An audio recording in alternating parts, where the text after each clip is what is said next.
swath, across from the Chinese restaurant called the My King and beside the bookmakers' social club called the Lily. There, in middle-aged and tired McCoy Stadium, powerful lights shine down on small clutches of people, 2 dozen, 3 dozen at most, huddled like straggling immigrants in the steerage of a ship, watching that white dot dance through the night. Some are drinking coffee and hot chocolate, even champagne in Chivas Regal, as a cold Easter wind slaps their faces for the audacity of their presence. They will not leave.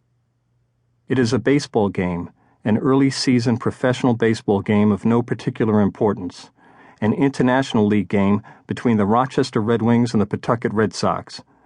But why? Why are they playing now at 3:30 in the morning on the holiest day of the Christian calendar, in frigid, unconscious Pawtucket? To begin with, the game is tied, inextricably, maddeningly knotted to the night in the 31st inning. The Rochester team has 2 runs, and the Pawtucket team has 2 runs, and baseball rarely abides a tie ball game. You win or you lose. Other reasons may wither in the light of day when morning's logic arrives to temper night's emotions. But right now they include miscommunication, stubbornness, questionable judgment, what appears to be a clerical error made several months earlier in distant Ohio, and finally this. Baseball players play baseball. They hit and catch and throw and chase after a white ball until the call and signal of the final out. That'll bring up Dan Logan. Struck out his last time up in the 29th inning. Singled in the 27th, runner at first base, 2 away. Here's the pitch to Logan. Misses outside, ball 1. Among the very few watching the game are several miserable men in the press box, a glorified term for a weathered trailer that appears to be suspended from the old stadium's rafters behind home plate. It has no insulation, no heat, no bathroom, and the wind howling in from the outfield is doing little to fill those inside with the hallelujah joy of the risen Lord. For the last 8 hours, a sports writer from the Pawtucket Evening Times has gazed from this vantage. He is underdressed and shivering.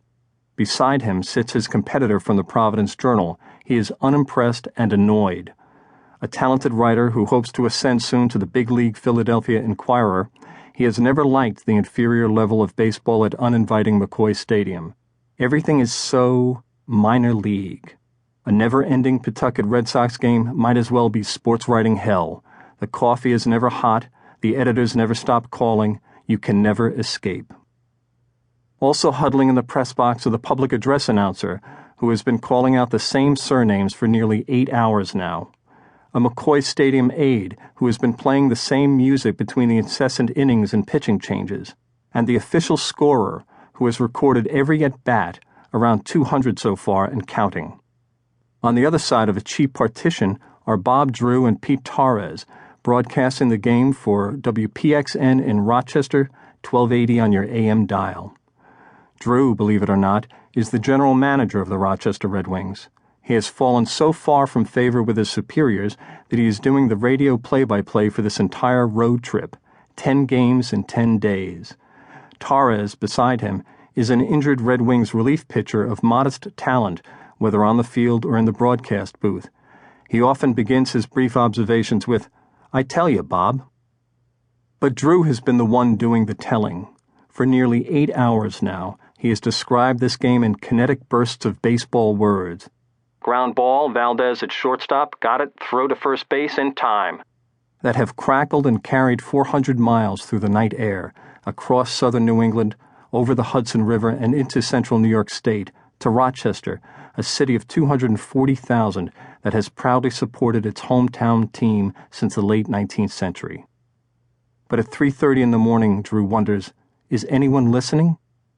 He and Torres are feeling a fatigue that streams of free coffee can no longer keep at bay, leading to mistakes, exhausted pauses, even brief eruptions of laughter at the absurdity of the mission. It is the 31st inning with no end in sight. Here's the pitch. Ground ball back to Hurst. Flips it over to first base. The side is retired as Logan is out of there, 1-3.